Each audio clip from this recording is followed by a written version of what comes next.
Hi, welcome to VRLearners। हम आपके लिए ऑनलाइन ट्यूशन शुरू कर रहे हैं जिसमें क्लास 10 मैथ्स के सारे चैप्टर्स डेली अपलोड करेंगे। रेगुलर अपडेट्स के लिए हमारे चैनल को सब्सक्राइब करके नोटिफिकेशन बेल बटन दबाएं। मोरोवर हर वीडियो के एंड में आपके लिए कुछ क्वेश्चंस होंगे जिनका कमेंट में रिप्लाई जरूर करें। तो आइए स्टार्ट करते हैं आज की class. We are in the chapter of triangles. हम अभी NCERT के एक्सरसाइज 6.5 सॉल्व कर रहे हैं।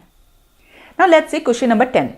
Given that a gray wire attached to a vertical pole of height 18 meters is 24 meters long.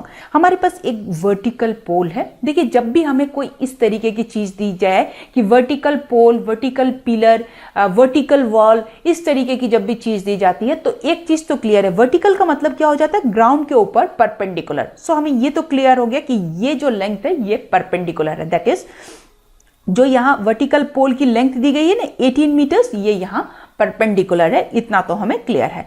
Also given कि ये जो गे वायर है, दैट इज यहाँ देखिए, हम कोई भी एक पोल को फिक्स करने के लिए, पिलर को फिक्स करने के लिए एक तरीके का, इस तरीके का हम एक वायर फिक्स करते हैं जो दैट ये जो पोल है वो फिक्स रहे, स्ट्रेट रहे ग्राउंड के ऊपर। तो गिवन कि ये झूला हुआ है, ये फिक्स नहीं है ग्राउंड के साथ, ये यूं ही पड़ा हुआ है, पर इसकी लेंथ हमें जरूर दी गई है and this is 24 metres. Also given कि ये वायर है, it has a stack attach to the other end. इसके देखिए, एक एंड में तो ये जो पोल है उसके ऊपर ये फिक्स है, और इसका जो दूसरा एंड है वो देखिए यहाँ एक स्टैक, दैट इज ये एक तरह का, ये मान लीजिए ग्राउंड के साथ फिक्स करने के लिए जो चीज होती है, वुडन हो या लोहे का कुछ बना हुआ हो, इस तरीके का यहाँ इसके दूसरे एंड में यहाँ फिक्स किया हुआ है।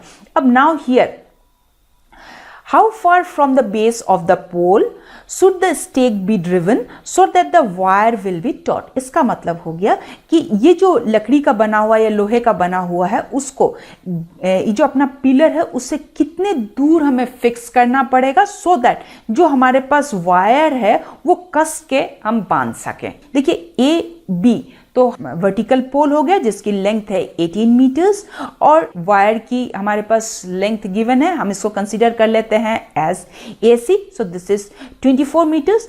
तो क्या हो जाता है कि जो BC होगा, this is the distance of the stack, this is the stack from the base of the pole हो जाता है। ये हमें यहाँ फाइंड करना है BC।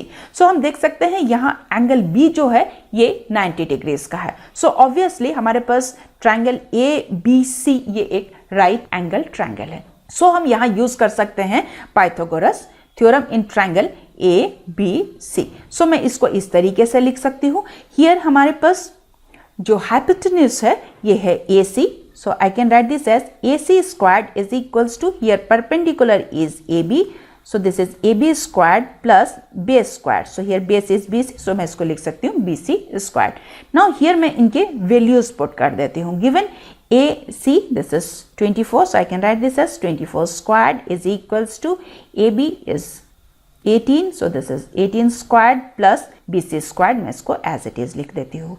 Implies 24 squared का मतलब हो जाता है 576 is equals to, now 18 squared is 324 plus BC squared. Implies I can write this as BC squared is equals to 576 by transposing minus 324. So this is equals to 252.